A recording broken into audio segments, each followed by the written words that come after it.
All right, today we're going to be doing applications with vectors. Okay, so really nothing new except now we're just interpreting it. Well, we're just being asked to interpret, find answers given word problems. Okay, and so just same formulas, everything applies. I'm not going to write all the formulas out. Okay, I mean you've got them right in front of you. Okay. Just know that you've got to, obviously be able to find component form, find magnitude, angle between, find the components given the magnitude and the direction. Okay, so here we go. So we're going to look at these. We're going to look at these 5 examples, and then you're going to have 5 examples for homework, which are actually really good problems. Okay, that you should, like I said, we've got 2 days of this. So if you get this stuff down and you did well on the quiz last week, then you are 100% good to go. So here we go. So it says train A and train B depart from the same station. The path that train A takes can be represented by 3312. The path that train B, find the angle between. Okay, sweet. So the first thing we have to do is we'll just say we have to do the dot product. So we'll just call it vector A, vector B there, dot product. Remember what that is? We take the horizontal component, so 33 times 55 plus the vertical components, 1 by 12 times 4.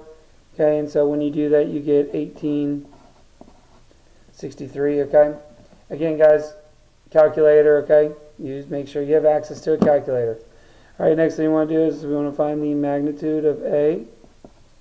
So that's going to be equal to the square root of 33 squared plus 12 squared.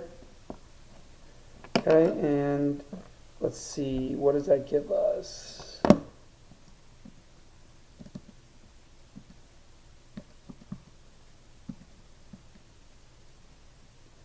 So it gives us like 35.1. What I would like to do is, guys, is just so that we don't, let's not take the square root and just leave it under the square root. I find that to be more accurate, okay? Because right now, if we round to 0.1, it's not even accurate. So what I mean is what is 33 squared plus 12 squared give you? 1233 squared, right? So I'm just going to leave it like that. I'm just going to say the magnitude is the square root of 1233. It's going to make it a lot easier when we plug it into our formula. Okay, and then we're going to do the same for B as well. We've got to find the magnitude of B, and so that's the square root of 55 squared plus 4 squared. And so what does 55 squared plus 4 squared give you? It just gives you 3041. Okay, so now we've got all 3 parts. Let's go ahead and now we just plug it into our calculator. So it's going to look like this. We're going to say theta equals cosine inverse. And actually I thought about it even quicker right when you're plugging this in here, and I'll show you here in a second. Okay, your dot product goes on top there, which is 1863, and then we're just going to do 1 square root, none of that square root. Since we're finding the magnitude of both, we're just going to say 1233 times 3041, and that's going to be even a lot easier to plug into your calculator. And so now let's go ahead and do that. So we're going to go cosine inverse, fraction button, our dot product, which is 1863, all over square root. I'm going to do 1233 times 3041, like that. Make sure you get from underneath the square root sign, parentheses, or actually, we don't need a parentheses there, sorry, because we didn't start off with a parentheses. Close the whole thing now. Hit enter, and there you go.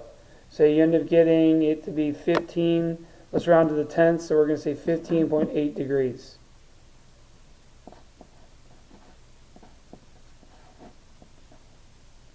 Okay? Alright.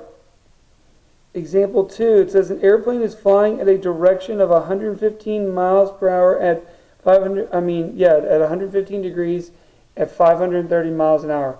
Find the component form of the velocity. Okay, so for this one, we're using our formula. We're given the magnitude and the direction, and we're asked to find the component form. Okay, so our magnitude is what's being measured here, how fast something's going, measurement, so that's going to be our magnitude. Okay, so M for magnitude, D for direction. Okay, and so Yeah, so to find our components, right, so in this case, so to find x, we're just going to do, because for our x component, it's just going to be this. It's going to be the magnitude times cosine of the direction. Okay, and then our y value is going to be the same way. It's going to be the magnitude, which is 530, times sine of the direction. And so when we do that, we end up getting this. We end up getting negative 224 and 480.3.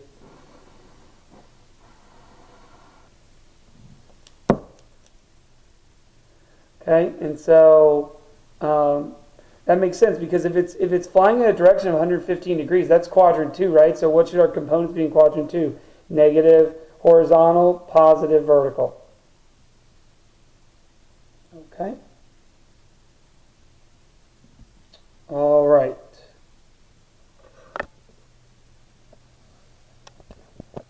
So this next one is probably, this and number 5 are probably the two most difficult. And it's just because we haven't talked about, we've talked about bearings a little bit, okay? So a captain sails a boat for 200 kilometers at a bearing of 150 degrees. So first off, I need to draw that for you guys so you can see. So I'm drawing my cornblade. So remember, with bearings, when you're drawing your picture, you're always starting here. You're always starting here at the north. Okay, you're always starting here at the north, right? And so we're going to start at the north, and then we're going to go clockwise 150 degrees. Okay, clockwise 150 degrees. Okay, and so from here to the positive x-axis is 90, and then close to 180, so we're just going to go here, and then we draw our vector. Okay, and so if we were doing it based on a bearing, this right here would be 150 degrees. The problem is this, though, okay? I would love to say, like we did in number 2, where, okay, there's our direction, there's our magnitude, 100% to go, just plug it in the formula and let's find the components. But that's not the case, okay? The formula that we used above there makes your direction go from standard, okay? But recall, okay, this right here is of a bearing. Standard starts at the positive x-axis and then goes counterclockwise, right? Okay? And so for us then, okay, we need to figure out what theta would be going from standard position to this terminal side here, okay? And so, well, standard position is going to start here, and we're going to go 0 to 90. Okay, that's 0 to 90. 90 to 180. 180 to 270. And then we just got to figure out, okay, how much is this right here? So 0 to 90, 90 to 180, 180 to 270, and then we need to figure out how much this is right here. Okay? So now ask yourself this, right? If you know your bearings here, you know that this right here, this first part here is 0 to 90. Well then, how much is this going to be a total of 150? Well, this has to be 60 degrees right here, just this dark shaded part.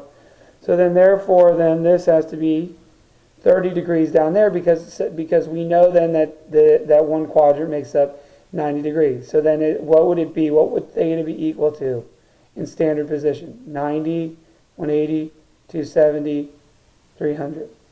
Okay? So theta equals standard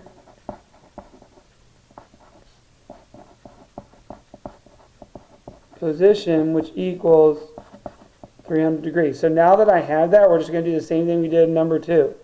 Okay, so recall, okay, x equals, okay, the magnitude, which is 200 kilometers, times cosine of 300 degrees. Y equals magnitude, which is 200 kilometers, times sine of 300 degrees.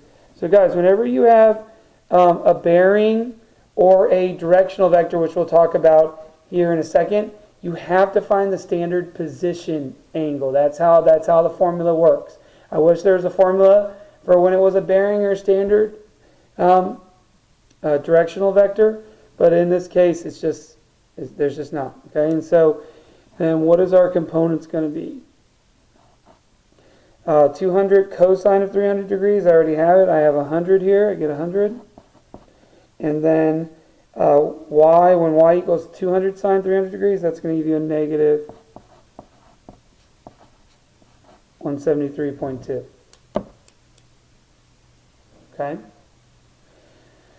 And again, that makes sense. I mean, look where our vector is going, what direction. We're in quadrant 4, right? I mean, positive x, or a positive horizontal component, negative vertical component, or y, because that's how you get to quadrant 4. You go positive, down, negative, right? Okay. All right, number 4, okay, this is going to be a common problem. We're going to see a lot on the homework and on the notes, okay?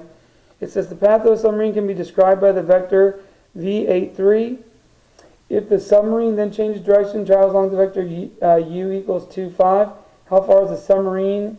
How far is the submarine from where it started? Okay, so we're just trying to find the total distance. So if I was graphing it, I'd be drawing a vector here, then connecting from my initial to my terminal, okay?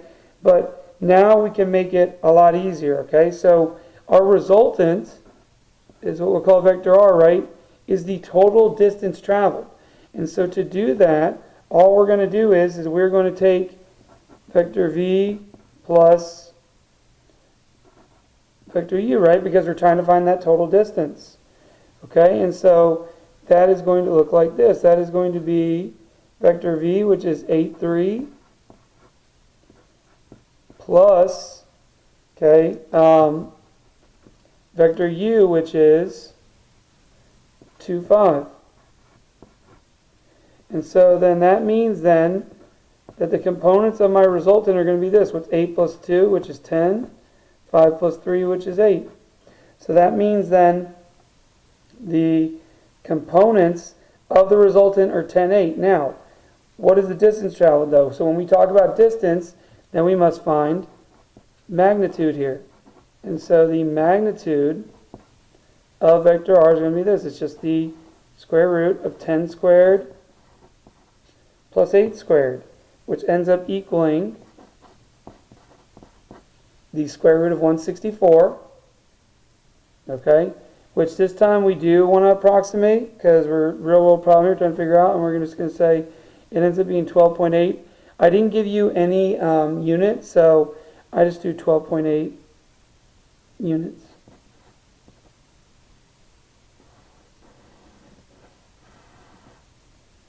Okay, and so that's how far it's traveled. That's how far it's traveled from where it took off with that first vector at 8, 3 there.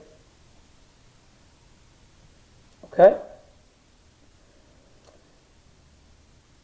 All right, so Jordan is riding the bus to school. The bus travels north for 4.5 miles, east for 2 miles, and then north 60 degrees east for 1.5 miles. Okay, so again, when we're trying to find the component, of something, okay, we need to know the magnitude and the direction. So when I look at this first vector here, okay, when I look at this first vector, I do have the actual components for it, right? Because I know that it's going north 4.5 and east 2.2 miles. So let's see, what do we want to label that vector? Let's just say, we'll just label it A. So we have the components for vector A. We know bus travels for 4 miles north, east 2 miles, right? So obviously east and west are your horizontal, so you're going to say 2. Okay, and then your north 4.5. Okay, so that's one of the components. So then the next one, it says, okay, it goes north 60 degrees east for 1.5 miles, right? So what I see there is that I'm given the magnitude, but I don't know the exact direction, okay? And this is what we call, this right here is what we call a directional vector, okay? I can't assume that 60 degrees is that,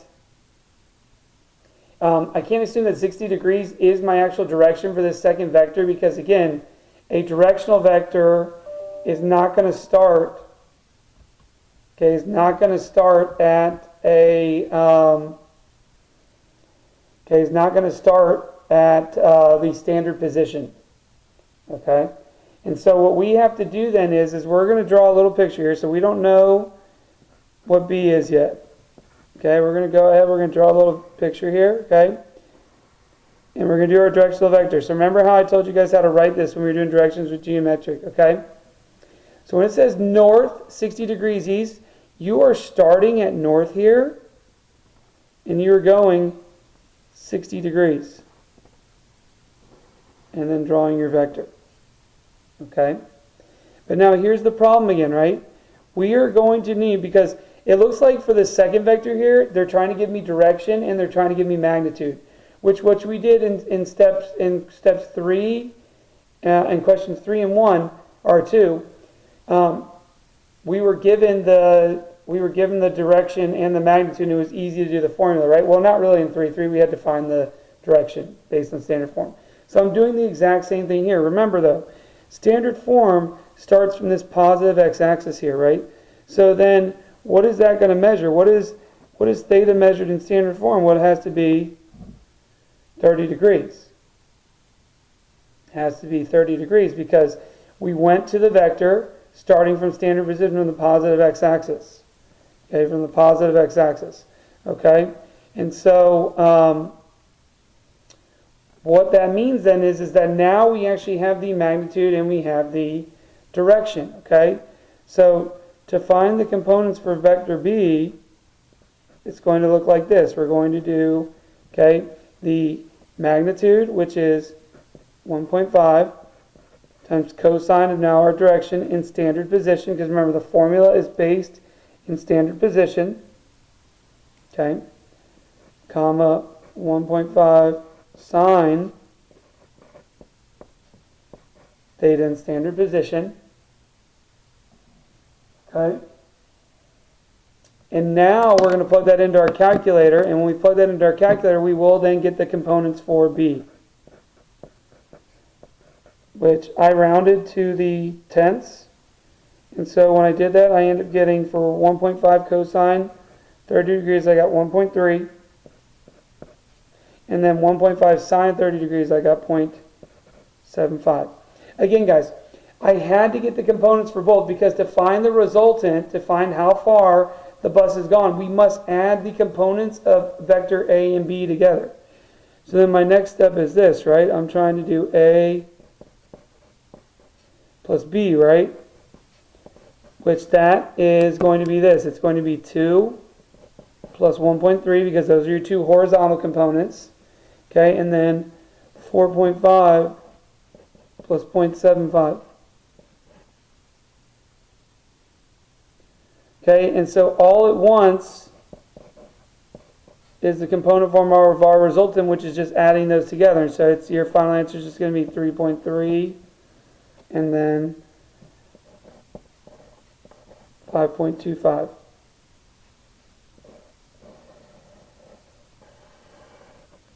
And there you go. Okay? So guys, it definitely is a little bit trickier, okay? But again, you just got to really practice these next 2 days. I think if you practice these a lot, you'll be good to go, okay? Now, are the ones on the back a little bit more difficult? I think 1, 2, 3, you guys should really be able to figure out on your own. We're probably going to spend some time going over 4 and 5 in class just to make sure that we have it down. Okay, because those are real detailed. If you can do those, then you are 100% ready to go. Okay, but I still want you guys to try those on your own for homework. All right? All right. Hope you had a good long weekend. I will see you in class on Tuesday. Thanks, guys. Peace.